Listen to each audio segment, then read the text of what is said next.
Hello everyone, it's me and welcome back to my YouTube channel fantasy story. तुम्हें पता है अभी मुझे इतना गुस्सा आ रहा है ना, मन कर रहा है मैं फ़ोन तोड़ के फेंक दूँ, लेकिन मैं तोड़ नहीं सकती क्योंकि अगर ये तोड़ दिया तो मैं मम्मी के हाथों से इतनी तोड़ी जाऊंगी ना, कभी जुड़ने का नाम नहीं आएगा मेरे जुबान से।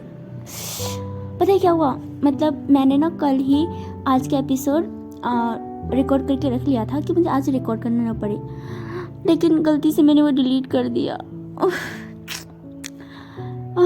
क्या बताऊँ, मतलब इस लड़की को ना कुछ ही करने की अक्ल नहीं है। मुझे तो समझ में नहीं आता ये करेगी क्या, नहीं मतलब ये पैदा ही क्यों है। मुझे बहुत बहुत दुख हो रहा है।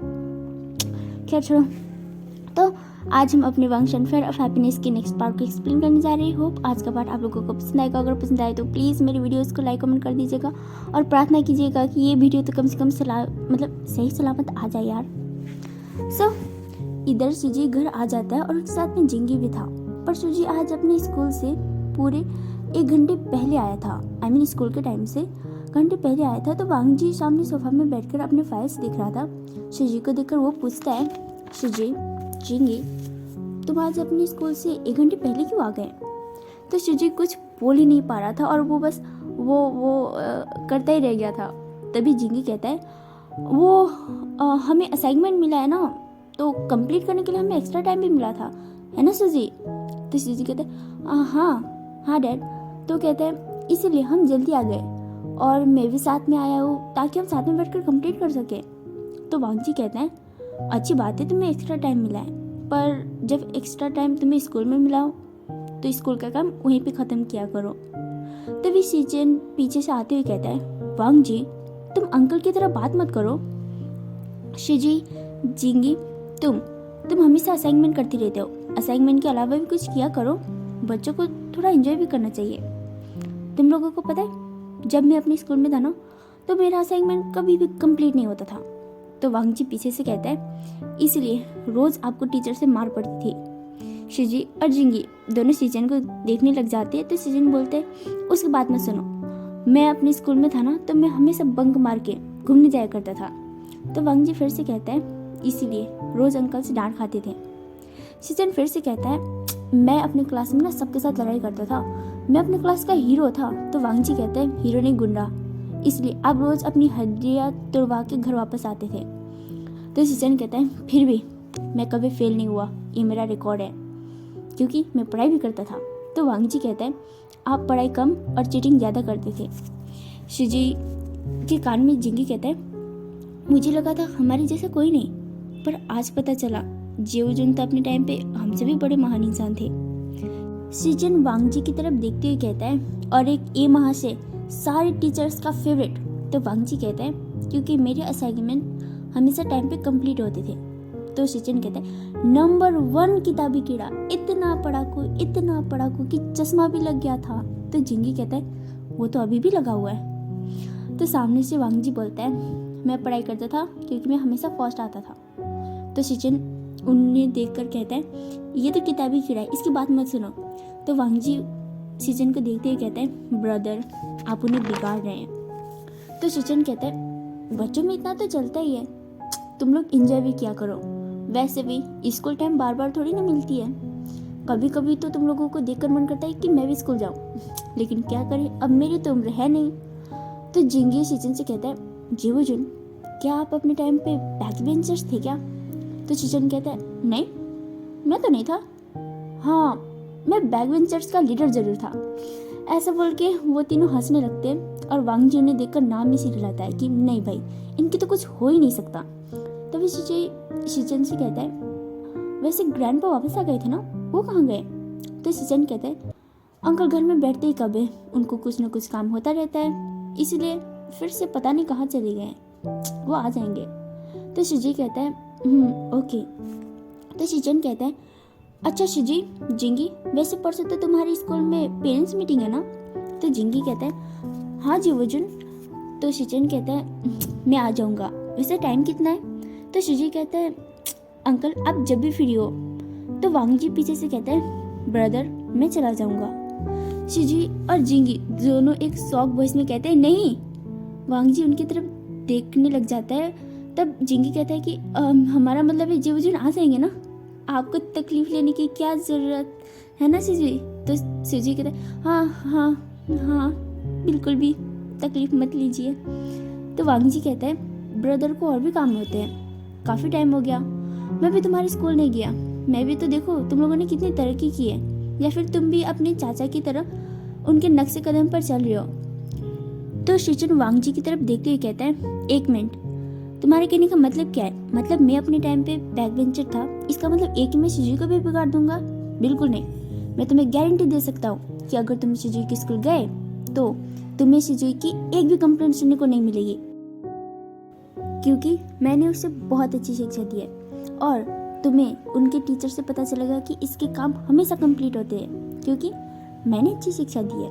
और तुम्हें पता चलेगा कि वो अपने क्लास में कभी भी किसी से लड़ाई नहीं करता और वो सारी टीचर्स का फेवरेट स्टूडेंट है क्योंकि मैंने उसे शिक्षा दिया है, क्योंकि वो मेरा बेटा है। तो वांग जी कहते हैं वो मेरा बेटा है। तो शिजन कहता है अब फर्क क्या पड़ता है वो किसी का भी हो, लेकिन शिक्षा तो मैंने दिया है ना, तुम्हें पता चलेगा कि हमारे शिजू ने कितनी तरक्की की है स्कूल में। तो शिजू एक डरी हुई वॉइस में कहता है तरक्की छोड़ो, चटनी बनने वाली है मेरी। तो जिंगी कहता है हमारी। शिजन उनकी तरफ देखता है तो दोनों का मुंह उतरा हुआ था। वो इशारा करके पूछता है कि क्या हुआ, कुछ हुआ है क्या? तो शिजू कहता है बहुत कुछ। तो फिर पीछे से वांग जी कहते हैं तुम दोनों को असाइनमेंट कंप्लीट करना है ना, जाओ पहले वो कंप्लीट करो। तो शिजू कहते हैं ओके डैड। और फिर कुछ टाइम बाद वो उससे कहता है डैड क्या वे मास्टर के कोई ब्रदर एंड सिस्टर है क्या? तो वांग जी कहता है शिजी तुम ये क्यों पूछ रहे हो? तो शिजू कहता है ओ कुछ नहीं, बस ऐसे ही। इतना बोलकर वो वहाँ से चला जाता है और साथ में जिंगी भी चला जाता है। वांग जी शिजन की तरफ देखते हुए कहता है ब्रदर क्या आपने शिजी को विंग के बारे में बताया? तो शिजन कहता है नहीं तो मैंने नहीं बताया। तो वांग जी कहता है फिर ये अचानक से विंग की फैमिली के बारे में क्यों पूछ रहा है? तो शिजन कहता है मुझे नहीं पता। इधर शाओशिन को छुयांग को अपने साथ लेकर आना पड़ता है क्योंकि छुयांग कब से ड्रामा करे जा रहा था कि मेरे पास घर नहीं है, मेरे पास पैसे नहीं है, मेरे पास वो नहीं है, मेरे पास ये नहीं है और मैं तुम्हारे साथ जा रहा हूँ। तो शाओशिन उसे अपने फ्लैट पे लेकर आता है और वो उसे कहता है ए मत सोचना मैंने तुम्हें अपने साथ रखा है तो मैं तुम्हें छोड़ दूंगा, ध्यान रहे मेरे घर में सीसीटीवी कैमराज भी है। तो चियांग कहता है तो तुम मुझे क्यों बता रहे हो? तो शाओशिन कहता है ताकि वो गुंडे वाली हरकतें ना करो। शाओशिन दरवाज़ा खोलता है और चियांग अंदर चला जाता है। वो घर को देखकर कहता है क्या ये घर तुम्हारा ही है?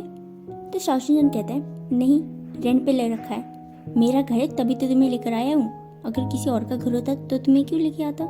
तो चियांग कहता है वो क्या ना तुम्हारी शक्ल देख के बिलीव नहीं हो रहा, इतना अच्छा घर भी तुम्हारा हो सकता है। तो शाओशिन कहते हैं फालतू की बात मत करो, और हाँ अगर तुम्हें यहाँ पे रहना है ना तो तुम्हें कुछ रूल्स को फॉलो करना पड़ेगा। तो चियांग कहता है घर में भला कौन से रूल होते हैं? तो शाओशिन कहते हैं होता नहीं है मगर होगा अब से सिर्फ तुम्हारे लिए। तो चियांग कहता है ठीक है मुझे कोई प्रॉब्लम नहीं है। तो शाओशिन कहता है मैं साफ साफ तुम्हें बता रहा हूँ, तुम्हें मेरे घर में रहना है तो रेंट देना पड़ेगा। तो चियांग कहता है रेंट? मेरे पास पैसे नहीं है इसलिए तो मैं यहाँ पे आया हूँ। तो शाओशिन कहता है रेंट तो तुम्हें देना पड़ेगा, अगर तुम्हारे पास पैसे नहीं है तो तुम घर का काम भी कर सकते हो। तो चियांग कहता है मैं एक पेशेंट हूँ, तुम मुझसे अपने घर के काम कैसे करवा सकते हो? तो शाओशिन कहता है तुमने भी तो मेरे सारे पैसे खर्च कर दिया था ना, भरपाई तो करना पड़ेगा, यही डायलॉग फेंका था ना तुमने। तो चियांग कहता है आगे बोलो। तो शाओशिन कहता है दूसरा रूल, दरअसल ये रूल नहीं है, मैं यहाँ पे अपने पार्टनर के साथ रहता हूँ और मैं तुम्हें यहाँ पे अपने पार्टनर के परमिशन के बिना लेके आया हूँ, तो अगर उसे तुमसे कोई प्रॉब्लम होगी तो तुम चले जाना। वो क्या है कि मैं अपने पार्टनर के साथ लड़ाई नहीं करना चाहता, और एक बात बता दूँ वो बहुत गुस्से वाला है। बाकी तुम यहाँ पे आराम से रह सकते हो जब तक तुम्हारे हाथ पैर अच्छे से चलते हैं काम में। तो चियांग कहते हैं लेकिन मैं तो एक पेशेंट हूँ ना, मैं सब कैसे करूँगा? तो शाओशिन कहते हैं तुम्हें मेरे साथ रहना था ना, अब जब तुम्हें साथ रहने का मौका दे रहा हूँ तुम्हें क्या प्रॉब्लम हो रही है? तो चियांग कहता है ठीक है आगे। तो शाओशिन कहता है थर्ड रूल ये है कि मेरे घर में सीसीटीवी कैमरास है, और हाँ तुम एक क्रिमिनल हो जिसके पीछे पुलिस पड़ा है तो मैं तुम्हें कभी भी पुलिस के हवाले कर सकता हूँ, और मैं जो बोलता हूँ वो मैं करता हूँ क्योंकि मैं एक लेकिन तभी शाओशिनचैन के फ़ोन पे किसी का कॉल आता है, तो फ़ोन पिकअप करने के लिए बाहर निकल जाता है और इससे पहले छियांग से कहता है, मैं फ़ोन पिकअप कर रहा हूँ, तब तक तुम सारे रूल्स को अच्छे से याद करो। इतना बोलकर वो बाहर आकर साइड में खड़े होकर फ़ोन पिकअप कर लेता है और किसी से बातें करने लगता है। तभी छियांग उस हाउस को अच्छे से एग्जामिनेशन कर रहा था और अपने मन में कह रहा था कि होप कि पुलिस वालों को पता न चल जाए कि मैं यहाँ पे हूँ। कुछ टाइम तक मैं यहाँ पे रुक सकता हूँ, शायद पुलिस को शक भी नहीं होगा। मैं इस पे भरोसा तो नहीं करता, पर फिर भी यहाँ पे रुकना पड़ेगा, यही तेरे लिए अच्छा आइडिया है। तभी उसकी नज़र दीवार पर जाती है जहाँ पे किसी की फ़ोटो लगी हुई थी। छियांग देखकर हैरान रह जाता है, क्या ये शाओशिनचैन है? वो अपनी आंखें बंद करता है और खोलता है, एक तरफ शाओशिनचैन को देखता है और वो वापस उस फोटो को देखने लगता है। तभी शाओशिनचैन अपनी बातें खत्म करके उसके पास आता है और छियांग से पूछता है, क्या देख रहे हो? तो छियांग कहता है, उसने ब्लैक कोट क्यों पहन रखा है? तो शाओशिनचैन कहता है, वो एक लॉयर है। तो छियांग कहता है, लेकिन वो तो तुम्हारे जैसा दिख रहा है ना? तो शाओशिनचैन कहता है, वो मैं ही हूँ। तो छियांग कहता है, क्या तुम एक लॉयर हो? तो शाओशिनचैन कहता है, हाँ। और अब छियांग को सारी बातें समझ में आ जाती है कि जब शाओशिनचैन ने बोला था कि वो किसी क्लाइंट से मिलने के लिए रूम बुक किया है, तो उसका मतलब था कि वो किसी केस के सिलसिले में क्लाइंट से बात कर रहा था। और जब उसने बोला था कि उसे ऐसे कामों में धमकियाँ मिलती रहती है, तो उसका कहने का मतलब था कि वो जिस भी केस के ऑपोजिट साइड में लड़ता था, तो उसे सामने से ऐसी धमकियाँ आती रहती थी। और ये बात वो चाकू वाले सीन की, तो वो कभी कभी अपने कोर्ट पे जज के सामने उस सीन को रिक्रिएट करता था, ये अच्छे से एक्सप्लेन करने के लिए कि एक्चुअली हुआ क्या था। छियांग अपने मन में कहने लगता है, उफ यू इडियट, तुझे पुलिस से बच के भी एक लॉयर के घर में आना था। छियांग, तेरे लिए अच्छा होगा कि तू जल्द से जल्द इस घर से निकल जाए। तभी शाओशिनचैन उसे कहता है, हाँ वैसे तुम्हारे लिए गुड न्यूज़ है, शायद तुम्हें इसे सुनकर काफ़ी ज़्यादा खुशी होगी। तो छियांग अपने मन में कहता है, इतनी बड़ी बैड न्यूज़ सुना दी, वो क्या कम है जो एक और बैड न्यूज़ सुनाने जा रहे हो? तो स्माइल करते हुए बोलता है, हाँ बोलो ना क्या है? तो शाओशिनचैन कहता है, मेरे पार्टनर को फिलहाल कुछ दिन की छुट्टी नहीं मिल रही, शायद उसे वो मिला नहीं जिसे वो ढूंढ रहा था, तो अब वो कुछ दिन तो घर आने वाला है नहीं, तो तुम आराम से रह सकते हो। तो छियांग खुद से कहने लगता है, जब आना था तब आने नहीं दिया, और जब मैं जाना चाहता हूँ तो तुम जाने नहीं दे रहे हो। वाह, अभी तो कोई बहाना करके भी नहीं जा सकता, क्योंकि आने के लिए इतना बहाना जो करना पड़ा था। तो शाओशिनचैन देखता है कि छियांग उसे कोई रिप्लाई नहीं दे रहा, तो वो फिर से कहता है, क्या हुआ, तुम्हें खुशी नहीं हुई? तो मुझे तो लगा था तुम्हें इतनी बड़ी बात सुनकर बहुत खुशी होगी। तो छियांग कहता है, हाँ हुई ना, बहुत हुई, इतनी खुशी हुई ना कि मैं बता भी नहीं सकता। तुम ना समझ नहीं सकती हो मेरे अंदर की खुशी को, जब अभी मुझे इस टाइम पे महसूस हो रहा है। और वो अपने मन में कहने लगता है, पार्टनर, काहे का पार्टनर ये, जब इसे अपने दोस्त को अकेला ही छोड़ना है, आ जाए ना, ताकि मैं चैन से इस घर से जा सकूं। और वो शाओशिनचैन की तरफ देखते हुए कहता है, वैसे तुम्हारा पार्टनर कौन है? तो शाओशिनचैन कहता है, इट्स नॉट योर बिजनेस। छियांग कहता है, ओके। छियांग को लगता है शाओशिनचैन अपने ही किसी लॉयर फ्रेंड की बात कर रहा है, जो साथ में शायद किसी भी केस में काम कर रहे हो। शाओशिनचैन छियांग की ओर देखते हुए कहता है, वेल तुमने मुझसे लैपटॉप क्यों मांगा था, वो हॉस्पिटल जाने से पहले? तो छियांग भी एक स्माइल करते हुए कहता है, इट्स नॉट योर बिजनेस। इधर विभूषण जेंचा, यानली और जिनजीशन का वेट कर रहा था। वो आज बहुत खुश था और वो ये बात लैंजन को भी बताना चाहता था। वो सोचता है कि वो उसे मैसेज करेगा, और जैसे ही वो कुछ मैसेज टाइप करने वाला होता है, अचानक से उसके सामने वही कल रात वाले सीन आने लग जाते हैं, स्पेशली वो किसिंग सीन। वो बहुत ज़्यादा एम्बैरेस फील करता है। अगर ऐसे टाइम पे सामने से लैंजन का मैसेज भी आता ना, तो वो इतना शर्मा जाता कि उसके सिर में ना जमीन पर गिर जाते हैं। अचानक से वो ब्लशिंग करने लगता है और उसे पता नहीं क्या हो जाता है। वो लैंजन की कॉल और मैसेज को हाइड कर देता है और वो कहता है, विंग, तेरे लिए अच्छा होगा कि तू कुछ दिन तक तो लैंजन से बात ही मत कर। तभी जिनजीशन का मैसेज आता है। वो उसे कहता है, विंग, तुम हमें वेंचिंग के अपार्टमेंट का ही एड्रेस सेंड कर दो, हम वहीं पे चले जाएंगे। इस रास्ते में काफ़ी ट्रैफिक है तो हम आ नहीं पाएंगे और ज़्यादा टाइम भी लग जाएगा। विंग उन्हें एड्रेस सेंड कर देता है और वो खुद भी कैब बुक करके काम से वापस आ जाता है। जो वो आता है तो वो देखता है कि नीचे वहाँ पे जनरेशन और बाकी सब इसका वेट कर रहे थे। उसे उम्मीद तो नहीं थी, पर वो देखकर हैरान रह जाता है कि जेंचा और जिनलिन भी आए हैं। तो वो उन दोनों को घूरने लगता है। तो जेंचा फिर से अपना वो घिसा पिटा सा डायलॉग मारने लगता है, ये मत सोचना कि मैं यहाँ पे तुम्हारी वजह से आया हूँ, मैं यहाँ पे आया हूँ क्योंकि वे। लेकिन इतना बोलकर वो रुक जाता है और वो कहता है, मेरा कहने का मतलब है मैं सीजी के साथ आया हूँ। तो विंग उसे चिढ़ाते हुए कहता है, ओ सीजी के साथ आए हो, वाह। और वो जिनलिन की तरफ देखते हुए कहता है, और तुम? तो जिनलिन कहता है, तुम्हें क्या प्रॉब्लम है, मैं अपने मामा के साथ आया हूँ। जबकि दोनों मामा भांजे झूठ बोल रहे थे। जिनलिन सिर्फ एक्स्ट्रा पॉकेट मनी के लिए आया था और जेंचा किसी से मिलने। अब विभीषण जिनजुशन की तरफ देखने लगता है। तो जिनजुशन कहता है, मैं अपनी वाइफ के साथ आया हूँ, और वैसे भी तुमने तो मुझे खुद इनवाइट किया था ना, तो ऐसे क्या देख रहे हो। और वो तीनों हंसने लगते हैं, सिवाय जेंचा और जिनलिन को छोड़कर। तो विंग कहता है, चलो चलते हैं। और वो सब लोग जाने लगते हैं। इधर वेंचिंग सारा प्लान करके बैठी थी कि आज तो विभीषण को बिल्कुल नहीं छोड़ना। और वो वेनिंग से कहती है, वेनिंग तुम तैयार रहना, तुम दरवाजा ध्यान से खोलना ताकि मैं ना दिखूं। तो वेनिंग कहता है, मैं बिल्कुल वैसे करूंगा। तो वेंचिंग कहती है, ध्यान से, ओके। आज इस विभीषण को पता चलेगा कि आज के बाद अगर इसे कहीं पे जाना हो तो वो मुझे बताएगा या नहीं। जंगजन जिस भी अपार्टमेंट को देख रहा था वो यही बोल रहा था, क्या ये वाला अपार्टमेंट है वेंची का? नहीं, वो वाला। वो भी नहीं, उससे आगे वाला। अच्छा, वो वाला।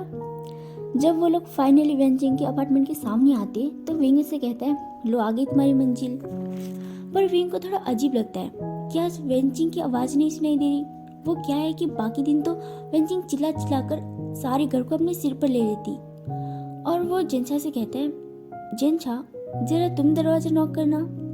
तो जेंचा अपनी आईज रोल करते हुए कहता है, मैं कोई तुम्हारा नौकर नहीं हूँ जिसे बार बार कोई भी काम बताए जा रहे हो।